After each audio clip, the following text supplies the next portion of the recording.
إن الحمد لله نحمده ونستعينه ونستغفره ونعوذ بالله من شرور أنفسنا ومن سيئات أعمالنا من يهده الله فلا مضل له ومن يضلل فلا هادي له وأشهد أن لا إله إلا الله وحده لا شريك له تعالى عن النظير والمثيل والشبيه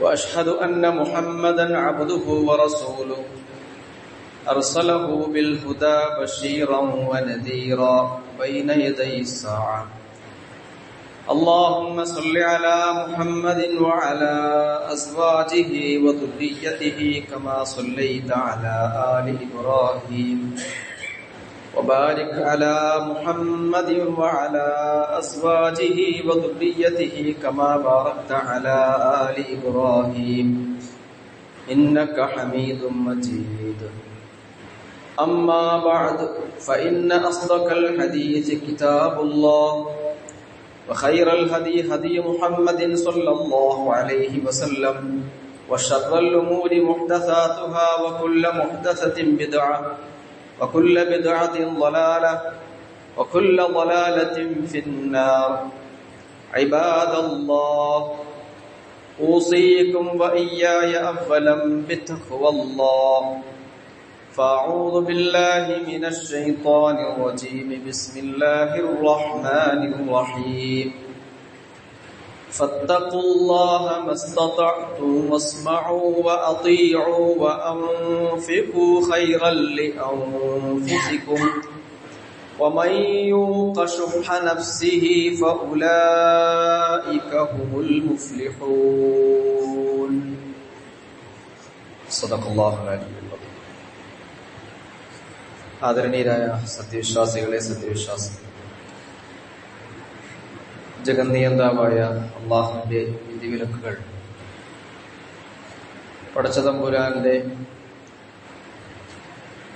ദിവ്യഗ്രന്ഥമായ വിശുദ്ധ ഖുർആനിൽ നിന്നും നബി തിരുമേനി സല്ലല്ലാഹു അലൈഹി വസല്ലമിന്റെ വിശുദ്ധ തിരുവചനങ്ങളിൽ നിന്നും യഥാവിധി മനസ്സിലാക്കി ആ വിഷയത്തിൽ സൂക്ഷ്മത, തഖ്വ മുറുകെ പിടിക്കണമെന്ന് ആദ്യം എന്നോടും ശേഷം നിങ്ങളോടും വസിയത്ത് ചെയ്യുകയാണ്. അല്ലാഹു സുബ്ഹാനഹു വ തആല മുത്തഖികളിലും മുഖ്ലിസുകളിലും ഉൾപ്പെടുത്തി നമ്മെ അനുഗ്രഹിക്കുമാറാകട്ടെ. നമ്മുടെ ജീവിതത്തിൽ അറിഞ്ഞും അറിയാതെയും ചെയ്ത എല്ലാ പാപങ്ങളും കാരുണ്യവാനായ നാഥൻ നമുക്ക് പുറത്തു തരികയും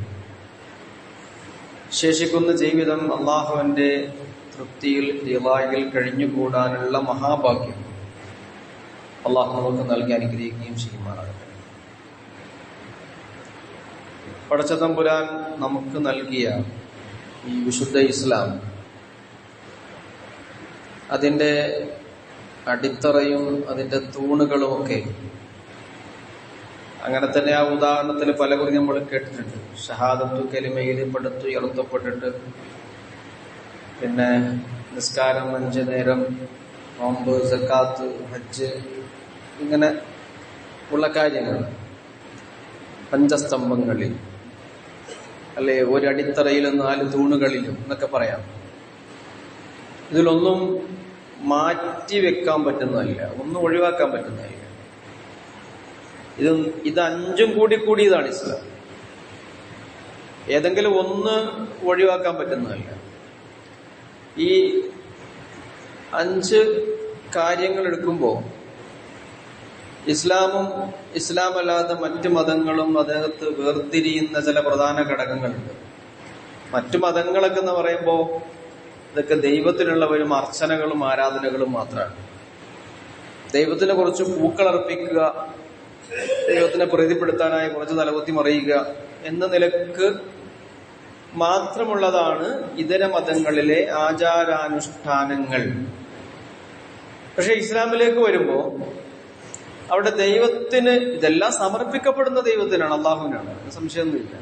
അതിനാണല്ലോ തഖ്വ എന്ന് പറയുന്നത്, അതാണ് ഇഖ്ലാസ് എന്ന് പറയുന്നത്. അള്ളാഹുവിനെ മാത്രം ലക്ഷ്യമാക്കി ലാക്കാക്കി അവന്റെ തൃപ്തി മാത്രം കരുതിയിട്ട് കർമ്മങ്ങൾ മുഴുക്കുക എന്നുള്ളതാണ്. പക്ഷെ അതിൽ തന്നെ ഈ പറഞ്ഞ ചില നേർച്ച വഴിപാടുകൾ മാത്രമല്ല ഇസ്ലാമിന്റെ പ്രധാന സ്തംഭങ്ങൾ പറഞ്ഞു വരുമ്പോഴത്തേക്കും സക്കാത്ത് എന്ന് പറഞ്ഞൊരു സംഗതിയാണ്. സക്കാത്ത് നമ്മൾ അള്ളാഹ്ക്കല്ലല്ലോ കൊടുക്കുന്നത്, അള്ളാഹ്ക്ക് നമ്മുടെ പണത്തിന്റെ ആവശ്യമില്ലല്ലോ.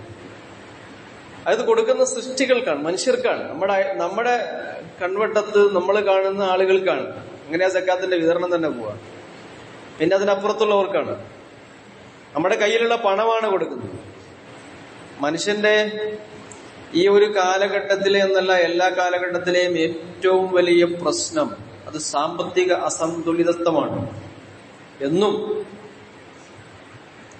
പണ്ടേ പണം കയ്യിലുണ്ടായിരുന്ന ആളുകൾ നമ്മള് തറവാടികളെന്ന് പറയും, കുടുംബക്കാരെന്ന് പറയും, വലിയ തറവാട്ടുകാരെന്ന് പറയും. വലിയ തറവാട്ടുകാരുടെ ആളെന്ന് തന്നെയാ പണം കയ്യിൽ വരുമ്പോഴത്തേക്കുമാണ്. കല്യാണാലോചനയൊക്കെ വരുമ്പോഴത്തേക്കും ആദ്യം പരിഗണിക്കുന്നത് പണമാണ്, പിന്നെ നോക്കുന്നത് തറവാടാണ്. അപ്പൊ ആദ്യം പരിഗണിക്കുന്നത് ഇന്നും പണം ബാക്കിയുണ്ടോ എന്നുള്ളതാണ് നോട്ടം. ക്ഷയിച്ച തറവാടാണെങ്കിൽ പിന്നെ വലിയ സ്ഥാനമൊന്നുമില്ല. ആളുകളുടെ മനോഗതവും തെരഞ്ഞെടുപ്പ് രീതികളൊക്കെ തന്നെയാണ്. അപ്പൊ പണ്ട് പണം ഉണ്ടായിരുന്ന ആളുകൾ, ഇന്നും പണം ഉണ്ടായിരുന്ന ആളുകൾ, പണ്ട് പണം ഉണ്ടായിരുന്ന ഇന്ന് ഇല്ലാത്ത ആളുകൾ, പുത്തൻ പണക്കാര്. സമ്പത്തൊരു പ്രധാനപ്പെട്ട ഘടകമാണ് ലോകത്ത്. ആരൊക്കെ എന്തൊക്കെ സമ്പത്ത് മാനദണ്ഡമാക്കുന്നില്ല എന്ന് പറഞ്ഞാലും അള്ളാഹിനെ പേടിക്കുന്നു എന്ന് പറയുന്ന ആളുകൾ വരെ സമ്പത്ത് മാനദണ്ഡമാക്കുന്നുണ്ട്. അപ്പൊ സാമ്പത്തികമായ ഒരു അസന്തുലിതത്വം ലോകത്ത് സൃഷ്ടിക്കുന്നത് വലിയ പ്രശ്നങ്ങളാണ്. അത് ഈ വിവാഹവേദിയിലെ തെരഞ്ഞെടുപ്പിന്റെ വിഷയത്തിൽ മാത്രമല്ല, ഇല്ലാത്തവരെങ്ങനെയാ ജീവിക്കുക. ഇപ്പൊ നമ്മുടെ കേന്ദ്ര സംസ്ഥാന സർക്കാരുകളൊക്കെ ബജറ്റ് പാസ്സാക്കുമ്പോഴത്തേക്ക് എല്ലാരും ഇങ്ങനെ ഒറ്റ നോക്കും. അത് അല്ലെ, നമ്മളുടെ സ്റ്റേജിൽ നിലനിന്നിട്ടാ നോക്കുക.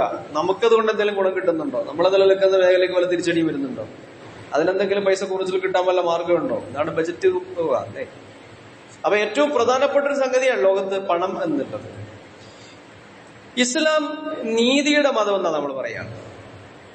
അതിൽ നീതി, ഖിസ്ത്, സന്തുലിതാവസ്ഥ, ഇത് ഇസ്ലാമിന്റെ ഒരു പ്രധാനപ്പെട്ട സംഗതിയാണ്. അവിടെ ഉച്ചനീചത്വങ്ങളില്ല ഒരു രീതിയിലും. 5 നേരം നിസ്കാരത്തെ കുറിച്ച് പറയുമ്പോഴത്തേക്കും ഈ സഫിൽ വന്ന് ഇരിക്കുന്ന ആളുകളില് ദരിദ്രരുണ്ടാവും, ധനികരുണ്ടാവും, രാഷ്ട്രീയ മേധാവിത്വമുള്ള ആൾക്കാരുണ്ടാവും, താഴേക്കത്തിൽ കിടക്കുന്നുണ്ടാവും, വിദ്യാസമ്പന്നനുണ്ടാവും, അല്ലാത്തവരുണ്ടാവും. ഇവിടെ ഒരു അസമത്വം ഇല്ല, അസന്തുലിതത്വം ഇല്ല. എല്ലാരും ഒന്നാണ്. അള്ളാന്റെ മുമ്പിൽ ഒരാൾ കൈകെട്ടി നിസ്കരിക്കുമ്പോഴത്തേക്കും അവിടെ അസന്തുലിതത്വം പാടില്ല എങ്കിൽ ഇസ്ലാം പറയുന്ന സാമ്പത്തിക രംഗത്ത് അങ്ങനെ തന്നെ ഉണ്ടാവണം. പക്ഷെ അതുണ്ടാക്കാന്നുള്ള പെട്ടെന്ന് സാധിക്കുന്ന ഒരു സംഗതിയില്ല. അതിന് മനുഷ്യതല ചില സംഗതികൾ ചെയ്യേണ്ടതുണ്ട്. അപ്പൊ അന്താരാഷ്ട്ര തലത്തില് സമ്പത്ത് ഏറ്റവും പ്രധാനപ്പെട്ട ഘടകമാണ്. ഇസ്ലാം അതങ്ങനെ തന്നെ കാണുന്നു. എന്ന് മാത്രമല്ല, ഈ ഇസ്ലാമിലെ ഈ സമ്പത്തിന്റെ ഈ ക്രമം നേരെ ചൊവ്വെ കൊണ്ടുപോകുന്നതിന് ഇസ്ലാം വെച്ച പല കാര്യങ്ങളിൽ ഒരു കാര്യമാണ് സക്കാത്ത് എന്ന് പറയുന്നത്. സക്കാത്ത് കൊണ്ട് മാത്രമല്ല മനുഷ്യന്റെ പ്രശ്നങ്ങൾ പരിഹരിക്കപ്പെടുക. അതാദ്യം മനസ്സിലാക്കണം. ചില അങ്ങനെ വിചാരിക്കും സക്കാത്ത് കൊടുത്ത എല്ലാ പ്രശ്നം. പക്ഷെ സക്കാത്ത് കൊടുത്ത പ്രശ്നം തീരില്ല എന്നല്ല. സക്കാത്ത് കൊണ്ട് മാത്രം പരിഹരിക്കപ്പെടുകയില്ല. സക്കാത്ത് എല്ലാരും കൊടുക്കുന്നെങ്കിൽ സക്കാത്ത് കൊണ്ട് മാത്രം പ്രശ്നം പരിഹരിക്കുകയും ചെയ്യും. അങ്ങനെ സംഭവിക്കില്ലല്ലോ. എല്ലാ ആളുകളും അള്ളാഹുവിനനുസരിച്ച് ജീവിക്കുന്ന ഒരവസ്ഥയിലേക്ക് ലോകം എത്തുമെന്ന് നമുക്കങ്ങ് പറയാൻ കഴിയൊന്നുമില്ല. മനുഷ്യരെ അള്ളാഹു നിർബന്ധിക്കുന്നില്ല. ലാ ഇക്റാഹ ഫിദ്ദീൻ, മതത്തിൽ നിർബന്ധിക്കലൊന്നുമില്ല.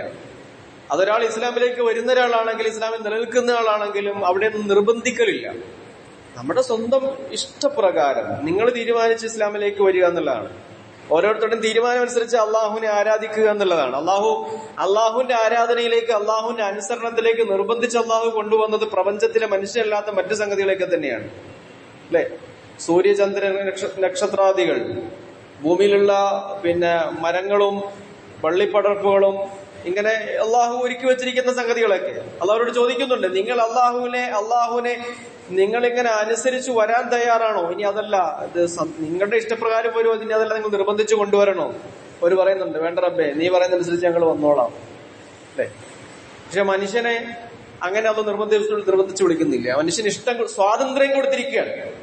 അപ്പൊ അതുകൊണ്ട് തന്നെ ആ സ്വാതന്ത്ര്യം അള്ളാഹുവിന്റെ ഇഷ്ടത്തിന് വേണ്ടി മാറ്റിവെച്ച് പടച്ചതമ്പുരാൻ പറഞ്ഞതനുസരിച്ച് പോകുന്ന ഒരു വിശ്വാസിയെ സംബന്ധിച്ചിടത്തോളം അവനവന്റെ സക്കാത്ത് കൊടുക്കും. ഞാൻ പറഞ്ഞത് അപ്പോഴും അത് കൊടുക്കാത്ത ആളുകൾ ബാക്കി നിൽക്കുന്നത് കൊണ്ട് സക്കാത്ത് കൊണ്ട് മാത്രം പ്രശ്നങ്ങൾ പരിഹരിക്കപ്പെടുന്നില്ല എന്നുള്ളത് ചുരുക്കത്തിൽ. ഒരു വിശ്വാസിക്ക് നിസ്കാരം എത്ര പ്രധാന സംഗതിയാണോ അതുപോലെ പ്രധാനപ്പെട്ടതാണ് സക്കാത്ത്. 5 നേരം സക്കാത്ത് നിസ്കാരം പോലെ പ്രധാനപ്പെട്ടതാണ് എന്ന് പറയുമ്പോഴും ഞാൻ ഇടയ്ക്ക് പറഞ്ഞു വെച്ച സംഗതിയുണ്ട്. ഈ ദീനിൽ നിർബന്ധിക്കലില്ലാത്തതുകൊണ്ട്, ആരെയും പിടിച്ച അല്ലാഹു അത് ചെയ്യിക്കുന്നില്ലാത്തതുകൊണ്ട് വളരെ കൃത്യമായി തന്നെ 5 നേരം പള്ളിയിൽ നിസ്കരിക്കുന്ന ആളുകളിൽ പല ആളുകളും സക്കാത്ത് കൊടുത്തു വയ്ക്കും. അത് ചോദിക്കരുത്, അല്ലെ അത് ഞാനത് കൊടുക്കേണ്ട ആളാണോ?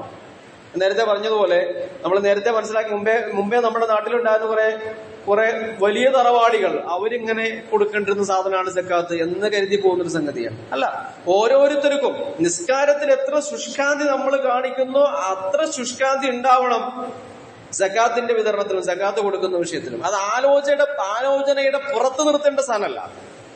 എന്തുകൊണ്ടെന്ന് പറഞ്ഞാൽ വിശുദ്ധ ഖുർആനിൽ അള്ളാഹു സക്കാത്ത് പരാമർശിക്കുന്ന ആയത്തുകളുണ്ട്.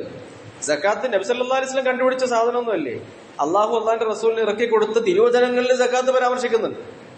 വിശുദ്ധ ഖുർആന്റെ ആയത്തുകൾ പരിശോധിക്കുമ്പോൾ മിക്കവാറും ഒക്കെ ആയത്തുകളിൽ അള്ളാഹ് എവിടെ നിസ്കാരത്തെ കുറിച്ച് പറയുന്നുണ്ടോ ആ കൂട്ടത്തിൽ സക്കാത്തും പരാമർശിക്കുന്നുണ്ട്.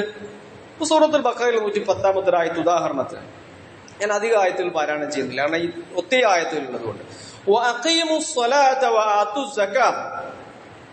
ഒന്നിച്ചാ പറഞ്ഞ നിങ്ങൾ നിസ്കാരം നിലനിർത്ത്, സക്കാത്ത് കൊടുക്ക്.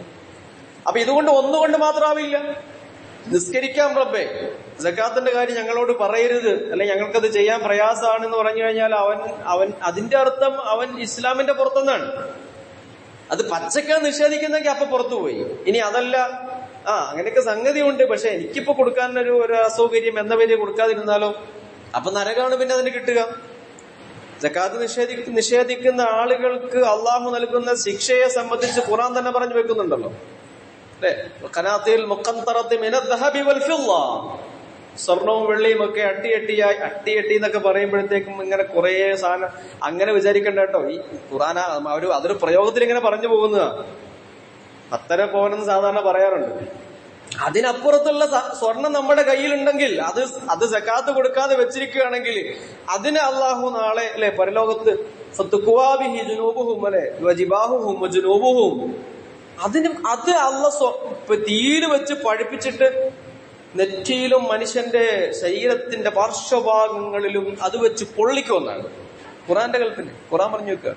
റസൂലുള്ളാഹി സ്വല്ലല്ലാഹു അലൈഹി വസല്ലം പലതരത്തിൽ ഹദീസിൽ അത് വിശദീകരിക്കുന്നുണ്ട്.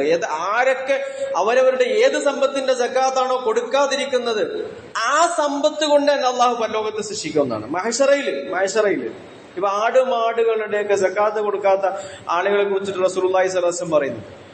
അവരെന്താ ചെയ്യാ? അവരെ മഹ്ശറയിൽ അള്ളാഹു അവിടെ ആ ചുട്ടുപൊള്ളുന്ന ആ മണലിൽ അവിടെ കിടത്തും ഈ മനുഷ്യരെ.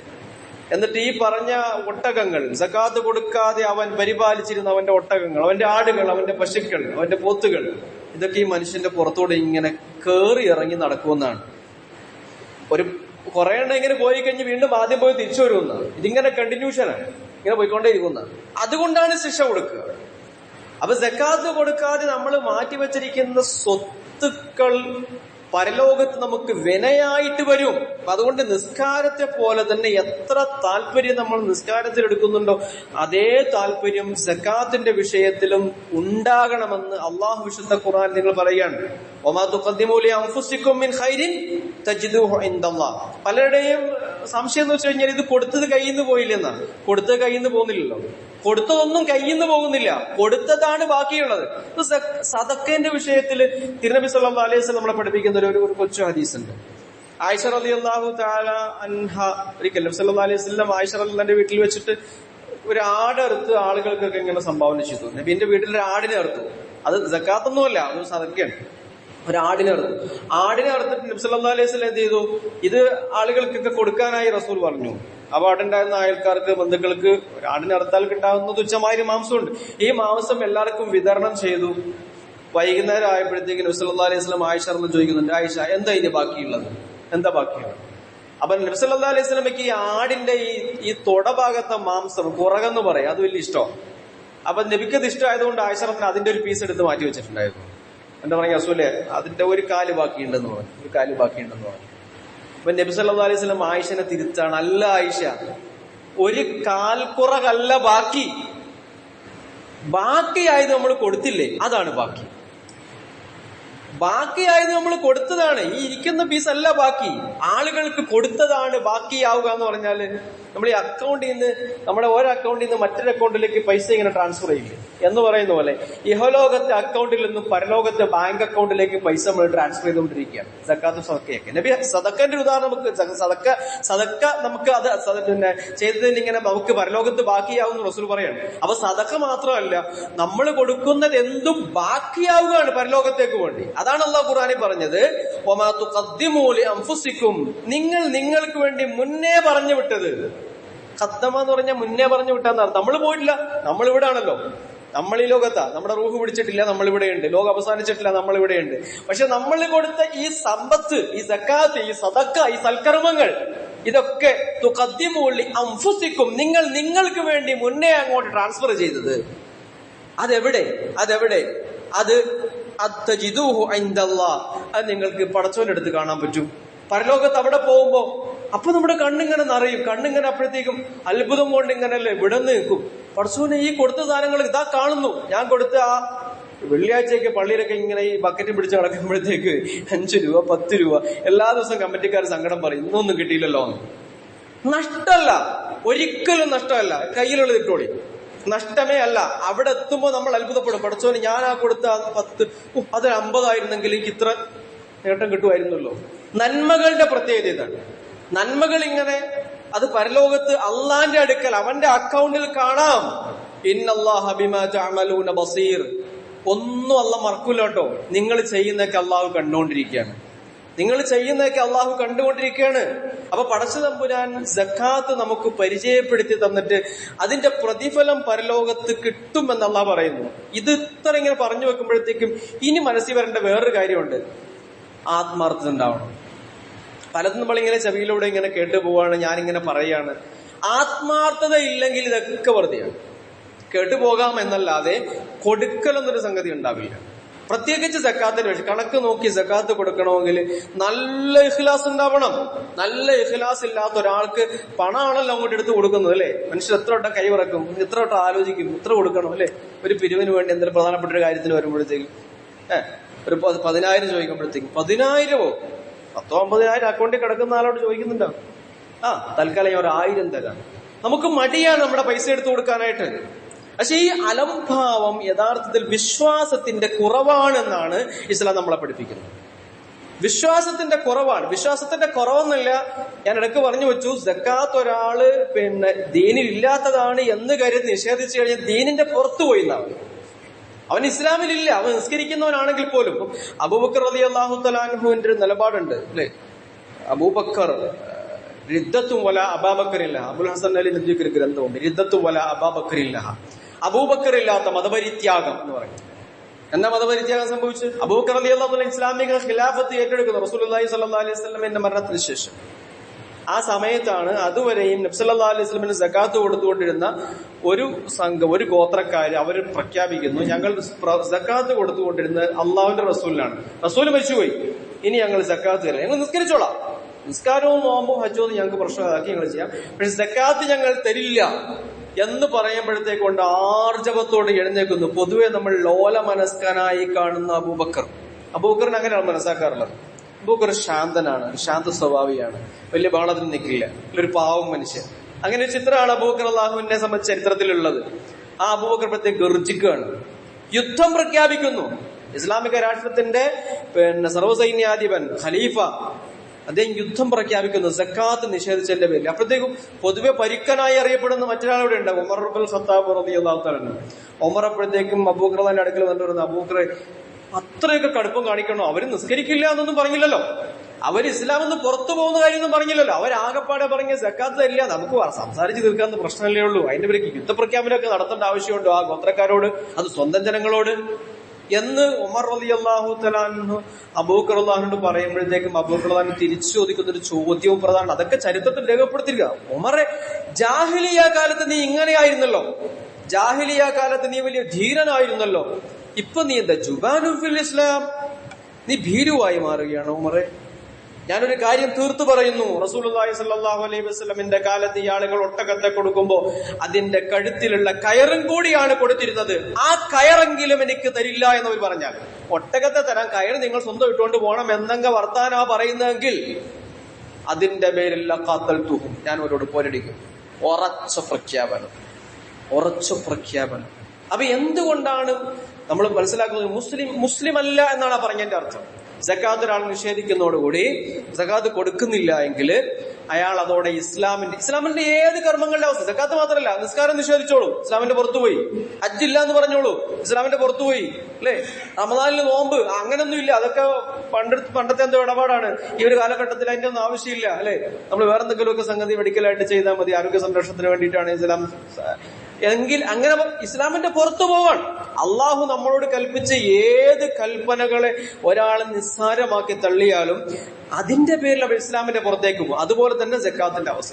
സഹോദരങ്ങളെ, സക്കാത്ത് എന്നുള്ളത് നമ്മൾ കണ്ടു, നിർബന്ധ ബാധ്യതയാണ്. ഇത് പരലോകത്തേക്ക് വേണ്ടിയുള്ള ഒരു ഡെപ്പോസിറ്റ് ആണ്. ഇതിനൊക്കെ അപ്പുറത്ത് ഇത് നമ്മളുടെ തന്നെ ഒരു സംസ്കരണമാണ്. സക്കാത്ത് ഒരു മനുഷ്യനെ തന്നെ, അവന്റെ മനുഷ്യന്റെ മനസ്സിനെ സംസ്കരിക്കുന്നു, അവന്റെ സമ്പത്തിനെ സംസ്കരിക്കുന്നു. അല്ലെ, അള്ളാഹുവിനോടുള്ള അനുസരണത്തെ കൂടുതൽ എളുപ്പമാക്കി തരുന്നു. നന്മകളും സുഹൃതങ്ങളും ഒക്കെ വർദ്ധിക്കുന്നു ഇതിലൂടെ. ഖുദ് മിൻ അംവാലിഹിം സദഖതൻ തുതഹിറുഹും വതുസക്കിഹിം ബിഹാ വസല്ലി അലൈഹിം മിന്ന സ്വലാതക സകനു ലഹും വല്ലാഹു സമീഉൻ അലീം. അള്ളാഹു പറയാം വിശുദ്ധ ഖുർആനിൽ, നബിയെ ഖുദ് മിൻ അംവാലിഹിം സദഖ, അവരുടെ സമ്പത്തിൽ നിന്നും അങ്ങ് സക്കാത്ത് എടുക്കുക. സദഖ എന്ന വാക്ക് ഇവിടെ അള്ളാഹു ഉപയോഗിച്ചിരിക്കുന്ന സക്കാത്ത് എന്ന അർത്ഥത്തിലാണ്. അവരുടെ സമ്പത്തിൽ നിന്ന് സക്കാത്ത് പിടിച്ചെടുക്കുക. അങ്ങനെയാണ്. ഇപ്പൊ സംഘടിത സക്കാത്ത് വേണോ വേണ്ടയോ? ഈ ഒരു കുറച്ച് ആഴ്ചകളായിട്ട് കേരളത്തിൽ വലിയ പ്രശ്നമാണ് സംഘടിത സക്കാത്ത്. ഇതിന്റെ ഒന്നും ആവശ്യമില്ല, അത് വേണം. അള്ളാഹ് പറഞ്ഞ അങ്ങനെ തന്നെയാണ്. ഈ പറഞ്ഞ അബൂബക്കർ അള്ളാഹുവിന്റെ കാലഘട്ടത്തിൽ എന്താ അബൂബക്കർ തീരുമാനം എടുക്കുന്നതിന് വേണ്ടിയിട്ടാണ്? സക്കാത്ത് ഭരണകൂടത്തിന് തരില്ല. അവരുടെ പ്രശ്നം എന്താണോ? ഭരണകൂടത്തിന് ഞങ്ങൾ സക്കാത്ത് തരില്ല, അത് നബിക്ക് കൊടുത്ത് ഞങ്ങൾ ഒറ്റയ്ക്ക് വേണമെങ്കിൽ ചെയ്യാം, അത് വേറെ കാര്യം. അപ്പൊ സംഘടിതമായിട്ടുണ്ടാവണം. അതിന്റെ ഒരു തെളിവും കൂടിയാണ് ഈ ആയത്ത്. അല്ലാഹു പറയുന്നു, ഖുദ് മിൻ അംവാലിഹിം സദഖ, അവരുടെ സമ്പത്തിൽ നിന്നും അങ്ങ് സക്കാത്ത് എടുക്കുക എന്നാണ്. അവര് കൊടുത്തോട്ടെ എന്നല്ല, അത് എടുക്കണം. അത് എടുക്കുക എന്നുള്ളത് അത് ബാധ്യതയാണ്. ഈ സക്കാത്ത് എന്തിന് സ്വീകരിക്കണം? എന്തിന് ജനങ്ങളുടെ അടുക്കൽ സക്കാത്ത് വസൂലാക്കി മറ്റുള്ളവർക്ക് വിതരണം ചെയ്യണം? തുതഹിറുഹും വതുസക്കിഹിം ബിഹാ, ഈ സക്കാത്തിലൂടെ റസൂലെ അങ്ങ് ഈ ജനങ്ങളെ പരിശുദ്ധപ്പെടുത്തുകയാണ്, അങ്ങ് അവരെ സംസ്കരിക്കുകയാണ്. അപ്പൊ മനുഷ്യരെ സംസ്കരിക്കാനുള്ളതാണ് സക്കാത്ത്, മനുഷ്യനെ പരിശുദ്ധനാക്കാനുള്ളതാണ് സക്കാത്ത്. അവന്റെ സമ്പത്ത് പരിശുദ്ധമാകുന്നതോടുകൂടി അവൻ മൊത്തത്തിൽ പരിശുദ്ധനായി മാറും. സമ്പത്ത് എന്ന് വിടക്കാകുന്നു അന്ന് ആളുകൾ മോശമാകും. ചില ആളുകളൊക്കെ പരാതി പറയാറില്ല, മക്കളെ സംബന്ധിച്ച് മക്കൾ നന്നാകുന്നില്ല എന്ന് മനസ്സിലാക്കി തോന്നുന്ന ആളുകള് ആദ്യം ചെയ്യേണ്ട എന്താ അറിയോ? ഏതെങ്കിലും വീടിന്റെ പള്ളിന്റെ മൂലെ പോയിരുന്നിട്ട് പണം സമ്പാദിച്ചത് എങ്ങനെയാന്ന് ആലോചിക്കണം. എങ്ങനെയൊക്കെ ആരെയൊക്കെ വെട്ടിച്ചിട്ടും പറ്റിച്ചിട്ടും കളിപ്പിച്ചിട്ടുമാണ് ഞാൻ പണം ഉണ്ടാക്കിയതെന്ന് ആലോചിക്കുക. അപ്പൊ മനസ്സിലാവും മക്കൾ എന്താണ് നന്നാവാത്തതെന്ന്. ഹറാമായ പണം കൊണ്ട് വളർത്തിയെടുത്ത മക്കളാണെങ്കിൽ ആ മക്കൾ നന്നാവില്ല. ഹലാല് കൊടുക്കുക എന്നുള്ളതാണ്. അല്ലാഹു സ്വല്ലല്ലാഹു അലൈഹി വസല്ലം അതിങ്ങനെ പറയാം, ഒരു ഹദീസിൽ പറയുന്നുണ്ട്, ഈ ഹറാമ് തിന്ന് വളർന്ന ഈ മാംസത്തിന് ഏറ്റവും പറ്റിയ നരകാണ്. ഹറാമിലൂടെ പുഷ്ടിപ്പെട്ട ശരീരം അത് നരകത്തിനാണ് പറ്റിയെന്നുള്ള, അത് വേറെ വിഷയമാണ്, അതിൽ കിടക്കുന്നില്ല. അപ്പൊ ഏതായാലും നമ്മുടെ സംസ്കരണത്തിന്, നമ്മുടെ സാമ്പത്തികവും നമ്മുടെ ശാരീരികവുമായ മാനസികവുമായ സംസ്കരണത്തിന് സക്കാത്ത് പറ്റുമെന്ന് അള്ളാഹു പറഞ്ഞു വെക്കുന്നു. സക്കാത്ത് കൊടുക്കുന്നവന്റെ സമ്പത്ത് മാത്രമല്ല കേട്ടോ സംസ്കരിക്കപ്പെടുക. ഇസ്ലാം ഒരു സംസ്കരണത്തെ കുറിച്ച് പറയുമ്പോൾ സക്കാത്ത് വാങ്ങുന്നവന് സംസ്കരിക്കപ്പെടുകയാണ്. അതെങ്ങനെയാന്നുള്ളത്, സക്കാത്ത് കൊടുക്കുന്നവന്റെ സംസ്കരണം നമുക്ക് പെട്ടെന്ന് മനസ്സിലാവും. സക്കാത്ത് വാങ്ങുന്നവൻ സക്കാത്ത് വാങ്ങുന്ന ദരിദ്രനാണല്ലോ, ഉള്ളവനിൽ നിന്നും ഇല്ലാത്തവനിലേക്കാണ് സക്കാത്ത് എന്നുള്ളത്. മുസ്ലിമീങ്ങളിലെ പണക്കാരിൽ നിന്നും ആ സാധനം എടുക്കുന്നു, അവരുടെ പാവങ്ങളിലേക്ക് അത് കൊടുക്കുന്നു. അപ്പൊ കൊടുക്കുന്നവൻ മാത്രമല്ല സംസ്കരിക്കപ്പെടുക, വാങ്ങുന്നവനും സംസ്കരിക്കപ്പെടുകയാണ്. എങ്ങനെയാണ് വാങ്ങുന്നവൻ സംസ്കരിക്കപ്പെടുക? വാങ്ങുന്നവൻ സംസ്കരിക്കപ്പെടുന്നത് ഈ ഇസ്ലാം അല്ലാത്ത ചില സാമ്പത്തിക സംവിധാനത്തെ സംബന്ധിച്ച് ലോകത്തിന് മുമ്പിൽ അവതരിപ്പിച്ച ചില പ്രത്യയശാസ്ത്രങ്ങൾ. കമ്മ്യൂണിസം, മാക്സിന്റെ ഒക്കെ ചിന്തകൾ എന്നൊക്കെ പറഞ്ഞാൽ അവർ നാട്ടിൽ ദാരിദ്ര്യം ഇല്ലാതാക്കാൻ വേണ്ടി മികച്ച ചിന്തകളായിരുന്നു. നമ്മൾ ആ ചിന്തയെ കുറിച്ച് തള്ളി പറയുന്നില്ല. ഇനി വേണമെങ്കിൽ സമ്പത്തിനെ സംബന്ധിച്ച് ലോകത്തിന് മുമ്പിൽ അവതരിപ്പിക്കപ്പെട്ട ഏറ്റവും മികച്ച ഒരു ആദർശം എന്ന് പറയാം, നടപ്പിലാക്കാൻ പറ്റാത്തൊരു ഉട്ടോപ്പിയ എന്നൊരു സംഗതി ഉണ്ടല്ലോ, അതാണ് അതിനെ പറ്റി ഒരു അബദ്ധം. അപ്പൊ നാട്ടിലുണ്ടായിരുന്ന തൊഴിലാളികളുടെ കഷ്ടപ്പാട് കണ്ട് അവരെ ദാരിദ്ര്യത്തിൽ നിന്ന് കരകയറ്റിക്കൊണ്ടുവരാൻ വേണ്ടിയുള്ള സിദ്ധാന്തങ്ങൾ ആവിഷ്കരിച്ച് ഇങ്ങനെയുള്ള സിദ്ധാന്തങ്ങൾ ആവിഷ്കരിച്ച ഈ എന്താണ് വർഗ സംഘടനം. ഈ വർഗ സംഘടനത്തിന്റെ പ്രശ്നം എന്താ? പണക്കാരും ഉള്ളവനും ഇല്ലാത്തവനും തമ്മിൽ നിരന്തര സംഘടനം. ഈ ഒരു ഫിലോസഫിയാണ് മാർക്സ് ലോകത്തിന് മുമ്പിൽ അവതരിപ്പിക്കുന്നത്. സംഘടനമാണ് ലോകത്ത് നിലനിർത്തുന്നതാണ്. പക്ഷെ ഇസ്ലാം പറയുന്നത് സംഘടന അല്ല ലോകത്ത് നിലനിർത്തുക. എപ്പോഴാ സംഘടനത്തിന്റെ ആവശ്യം വരിക? പണക്കാരന് പാവപ്പെട്ടവന് കൊടുക്കാതാകുമ്പോൾ ആ സംഘടന ഉണ്ടാവുക. മുതലാളി തൊഴിലാളിയുടെ അവകാശങ്ങൾ സമ്മതിച്ചു കൊടുക്കാതിരിക്കുമ്പോഴാണ് സംഘടന ഉണ്ടാവുക. ഇസ്ലാം ലോകത്തിന് മുമ്പിൽ അവതരിപ്പിക്കുന്നത് അങ്ങനത്തെ ഒരു കാഴ്ചപ്പാടല്ല, സംഘടനമില്ലാത്ത കാഴ്ച. ഇസ്ലാം എന്ന വാക്കിന്റെ അർത്ഥത്തിന്റെ സമാധാന ശാന്തി എന്നുള്ളതാണ്. അവിടെ സംഘടനത്തിന് ചർച്ചയില്ലല്ലോ. അപ്പൊ സക്കാത്ത് കൃത്യമായി തന്നെ പണക്കാരിൽ നിന്നും പാവപ്പെട്ടവനിലേക്ക് പോകുമ്പോൾ എന്ന് മാത്രമല്ല, ഈ പണത്തെക്കുറിച്ചുള്ള പാവപ്പെട്ടവന്റെ വിചാരം എന്താണ്? രണ്ടാള് കൂടി ഒരു ഷെയർ ബിസിനസ് തുടങ്ങിയെന്ന് സങ്കല്പിക്കുക. രണ്ടാള് കൂടി ഷെയർ ബിസിനസ് തുടങ്ങി. ഒരാളുടെ ഷെയർ 80%, മറ്റൊരാളുടെ ഷെയർ 20% സങ്കല്പിക്കുക. 20% ഷെയർ ഹോൾഡറും ഈ ബിസിനസ്സിൽ പങ്കാളിത്തമുള്ളവനാണല്ലോ. അതുകൊണ്ട് തന്നെ മാസാവസാനം സമ്പത്തിന്റെ ലാഭം വീതിക്കുമ്പോഴത്തേക്കും ഒരാൾക്ക് 80% ലാഭം കൊടുക്കും, മറ്റൊരാൾക്ക് 20% ലാഭം കൊടുക്കും. 20% ലാഭം വാങ്ങുന്നവന് ഈ മുതലാളിന്റെ കയ്യിൽ എന്തോ നക്കാപ്പിച്ച വാങ്ങാന്നല്ല അവർ വിചാരിക്കുക. പിന്നെയോ അവനവന്റെ ഓഹരിയാൻ മേടിക്കുന്നു എന്ന് പറഞ്ഞതുപോലെ ഏത് പണക്കാരന്റെ കയ്യിലുമുള്ള സമ്പത്തിന്റെ 2.5% അത് പാവപ്പെട്ടവന്റെ അവകാശമാണ്. അവന് നാണക്കേട് വിഷയത്തിൽ വരേണ്ട ആവശ്യമില്ല. എന്റെ പണമാണ് നീ കയ്യിൽ വെച്ചിരിക്കുന്നത്, അതിങ്ങ് താ എന്നുള്ളതാണ്. അപ്പൊ നാണക്കേടില്ല. അപ്പൊ വളരെ വളരെ മനോഹരമായി ഇസ്ലാം ലോകത്തിന് മുമ്പിൽ അവതരിപ്പിക്കുന്ന സകാത്തിന്റെ ചിത്രം ഇതാണ്. വാങ്ങുന്ന പാവപ്പെട്ടവന് പോലും ഒരു അസ്വസ്ഥതയുടെ ആവശ്യമില്ല, സംഘടനത്തിന്റെ ആവശ്യമില്ല, മുതലാളിയെ തടങ്ങി നിർത്തി പിടിച്ചു വാങ്ങേണ്ടുന്ന അവസ്ഥ വരുന്നില്ല. സന്തോഷത്തോടെ ഇങ്ങനെ സ്വീകരിക്കാൻ. അപ്പം സംഘർഷങ്ങളില്ലാത്ത ഒരു മനോഹരമായ ലോകത്തിന്റെ ചിത്രം. ഈ ചിത്രം ഇസ്ലാം ലോകത്തിങ്ങനെ വരച്ച് കാണിക്കുക മാത്രമല്ല കേട്ടോ ചെയ്തത്. നമ്മൾ മാർക്സിസത്തെ കുറിച്ചൊക്കെ പറയുമ്പോഴത്തേക്കും അവരിങ്ങനെ മനോഹരമായ സ്വപ്നങ്ങൾ ലോകത്തിങ്ങനെ വരച്ച് കാണിച്ചിട്ടുണ്ട്. എവിടെ അത് അപ്ലൈ ചെയ്തതെന്ന് ചോദിച്ചു കഴിഞ്ഞാല് നിങ്ങൾക്ക് ഒരു കമ്മ്യൂണിസ്റ്റ് റഷ്യയും പറയാനുണ്ടാവില്ല, ഒരു ചൈനയും പറയാനുണ്ടാവില്ല. ഒക്കെ മുതലാളിത്തത്തിന്റെ വഴിയിലേക്ക് പോയി കഴിഞ്ഞു ഇപ്പോൾ. അതുകൊണ്ട് ലോകം ഒരിക്കലും ആ ഒരു ഇത് അതിലേക്ക് വന്നിട്ടില്ല. പക്ഷെ ഇസ്ലാമിന്റെ കഴിഞ്ഞ കാലം ഇവര് കുറ്റം പറയുന്ന ഖലീഫുമാരുടെ കാലം തന്നെ പറഞ്ഞു നോക്കിക്കോളൂ. മനോഹരമായ ഒരു കാലം നമുക്ക് കാണാൻ കഴിയും. സക്കാത്ത് വാങ്ങാൻ ആളില്ലാതായ ലോകത്തിന്റെ ചിത്രം ഉമർ ഇബ്നുൽ അബ്ദുൽ അസീസ് റഹ്മഹുല്ലാഹ് എന്ന 5ാം ഖലീഫയുടെ കാലത്ത് ലോകം കണ്ടെന്നുള്ളതാണ്. നമുക്ക് സാധിക്കുമത്, നമ്മൾ അതിലേക്ക് പോകണം എന്നുള്ള മാത്രം. അല്ലാഹു സുബ്ഹാനഹു വ തആല ആ ഒരു നിലക്ക് ഇസ്ലാമിന്റെ ശരിയായ സക്കാത്ത് സംബന്ധമായ കാര്യങ്ങൾ യഥാർത്ഥത്തിൽ മനസ്സിലാക്കി അത് ജീവിതത്തിൽ പ്രാവർത്തികമാക്കാനുള്ള തൗഫീഖ് അല്ലാഹു നമുക്ക് അനുഗ്രഹിക്കുമാറാകട്ടെ.